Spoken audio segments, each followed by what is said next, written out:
Nous allons rester dans la grande région sud-est, remonter un petit peu en Rhône-Alpes et accueillir un pilier du villiérisme en Rhône-Alpes, député français au Parlement européen, membre du bureau national de la campagne présidentielle de Philippe de Villiers. Je laisse la parole à Patrick Louis.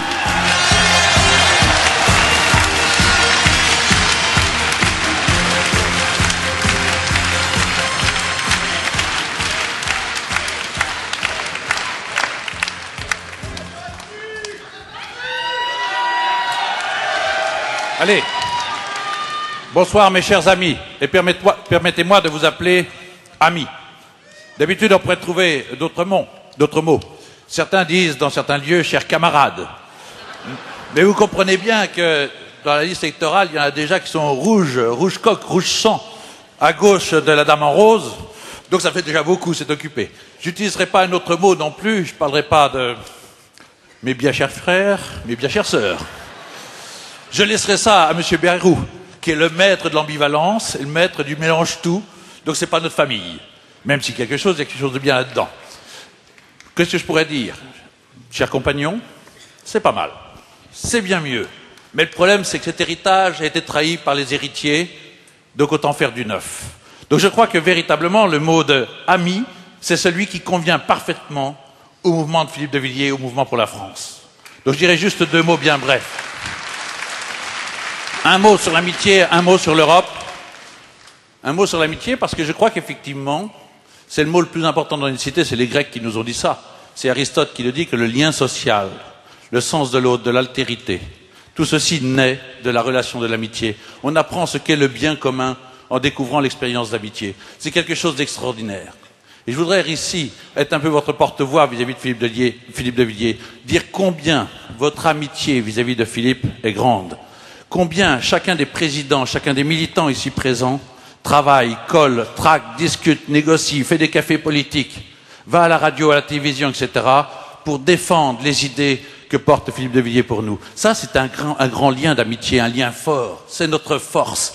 Notre mouvement a toujours répondu présent. Nous sommes un parti pauvre, mais nous sommes un parti riche de nos gens, riche de notre amitié.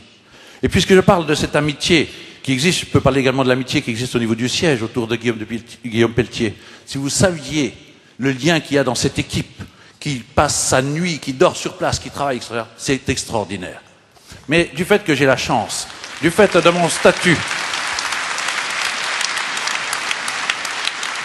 du fait que j'ai la chance d'être à côté de Philippe de Villiers quand je reviens de Bruxelles ou de Strasbourg, maintenant je dis Bruscou, hein, ça va plus vite. Faites une contraction de Bruxelles et de Moscou, ça vous dit à peu près où vous mettez les pieds. Donc quand je reviens, quand le soir, après que Philippe ait passé une journée de travail à Strasbourg, parce que vous savez, c'est lui qui écrit ses discours, hein, c'est lui qui prépare ses dossiers, il n'a pas une cohorte d'individus qui rédigent pour lui. Hein. Ça, c'est une grande différence avec beaucoup d'autres. Eh bien, quand il revient le soir fatigué, j'ai la chance de pouvoir casser la croûte avec lui, avec Paul-Marie et d'autres, etc. Et là, on voit véritablement l'amitié de Philippe de Villiers pour la France en général et pour vous tous ici présents, ceux qui le soutiennent. On trouve ça à travers des discussions simples, dans lesquelles on parle de tout, souvent de foot, peut-être un peu trop à mon goût d'ailleurs, mais on parle de football, on parle d'Edith Piaf, d'un grand film, etc. Il parle souvent par des silences, ou bien par des paroles toujours délicates, de l'amour de la famille, en particulier de sa famille et de ses enfants.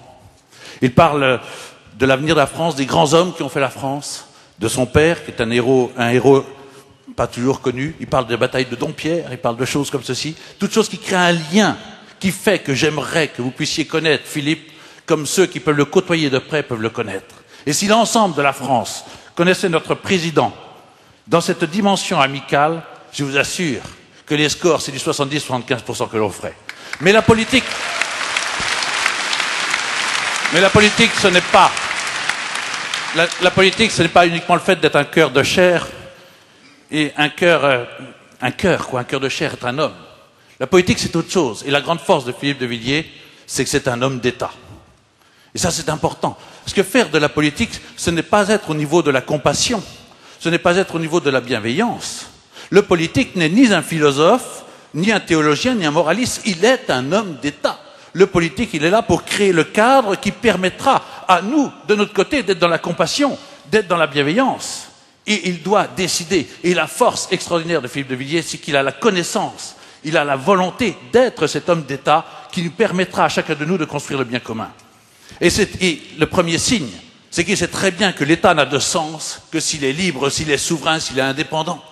Et il sait très bien, et c'est lui le premier qui a quasiment dit que l'État était ligoté, il était aliéné, et que tous les gigolos qui nous présentent des programmes, le club des trois oui-wistes qui nous disent qu'il faut faire ceci, cela, ils oublient de dire une chose, c'est qu'ils sont impuissants, ils sont ligotés, puisque 80% des décisions que l'Assemblée veut prendre, que 80% des lois qui seront prises en France sont décidées par Bruxelles, par Bruscou, et non plus par vos députés nationaux. Donc quelque part, que faire? Donc Philippe, c'est lui qui sait très bien qu'il faut commencer par nettoyer l'escalier par la marche du haut. Et la marche du haut, c'est à Bruxelles. Et redites-le bien, c'est très discriminant par rapport aux autres. Donc on va regagner cela. C'est lui qui, en 92, avec Jimmy Goldsmith, a bien rappelé le piège du nouvel ordre économique mondial qui allait détruire nos emplois. C'est lui qui, avec Maastricht, a montré que l'euro déjà n'allait pas pouvoir tenir ses promesses. Il allait être une transition des peuples et une perte de moyens souverains pour l'État. C'est lui qui, bien sûr, dans les élections européennes, nous a rappelé l'affaire Bockenstein qui était bien enfouie et cachée. C'est lui qui l'a sorti, ce système qui va détruire systématiquement nos emplois, donc le revenu de nos familles, donc l'enthousiasme de nos familles. C'est lui également qui a montré l'OPA sur la Turquie. La grande force de Philippe de Villiers, c'est qu'il a une intuition, il a une vision, il a un amour de la France. Son amitié n'est pas qu'un amour des Français, c'est un amour en tant que bien commun, et ceci est extraordinaire. Donc je ne parlerai pas plus, parce que je veux lui laisser la parole.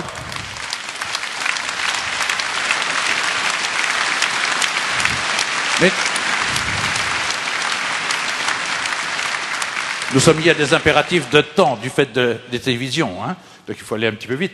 Et ce que je veux dire en conclusion simplement, c'est que nous savons que nous avons tous besoin de France. Nous avons tous besoin d'une France qui soit dirigée. Nous avons tous besoin d'une France avec un État qui soit un État fort, un État qui permette de redonner au peuple le pouvoir. Donc pour avoir pas cette autre France, mais je dirais cette France de toujours, il faut retrouver un homme d'État qui soit à la hauteur de la France. Nous avons besoin de la France, donc nous avons besoin de Philippe de Villiers. Merci.